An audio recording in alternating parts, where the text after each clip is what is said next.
যত বেশি দরুদ শরীফ পাঠ করবে সে তত বেশি দুশ্চিন্তা মুক্ত থাকবে। কিভাবে? যদি রাসূল সাল্লাল্লাহু আলাইহি সাল্লাম আপনার বাসায় এসে আপনাকে বলতেন, আসসালামু আলাইকা হে অমুক, হে অমুক তোমার উপর শান্তি বর্ষিত হোক, এই সালামটা যদি আল্লাহর নবী আপনাকে দেন বা দিতেন, তাহলে কি দোয়া হতো না একটা?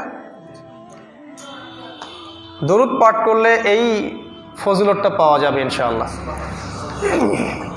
এই জন্য বিচক্ষণ যারা আলেম ওলামা ছিলেন, সালাফে সালেহিন, তারা দৈনিক আমলের একটা অংশ রাখতেন শুধু দরুদ শরীফ পাঠ করার জন্য। তারা খালি দরুদ শরীফ পাঠ করতেন, অন্য অন্য ইবাদতের মধ্যে এটাকে খাস করে রাখতেন। যত বেশি দরুদ পাঠ করতেন তত নেকি হতো, টেনশন দূর হতো এবং আল্লাহর রহমত, শান্তি, বারাকা নাজিল হতো। এছাড়াও দোয়া কবুল হবে বেশি বেশি যদি আপনি দোয়ার মধ্যে দরুদ পাঠ করতে পারেন।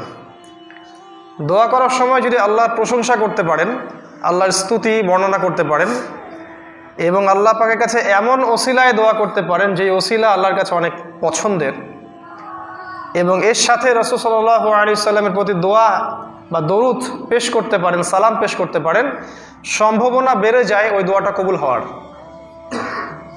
এর পাশাপাশি দরকার হালাল রিজিক, বিশুদ্ধ আকীদা, স্বচ্ছ হৃদয় এবং আমানতের খেয়ানত নাকারী একজন সৎ মনের, কলবুন সালিম যাকে বলা হয় ইসলামে, এরকম মনের একজন মুসলিম যদি হতে পারেন তাহলে দোয়া বেশি কবুল হয়।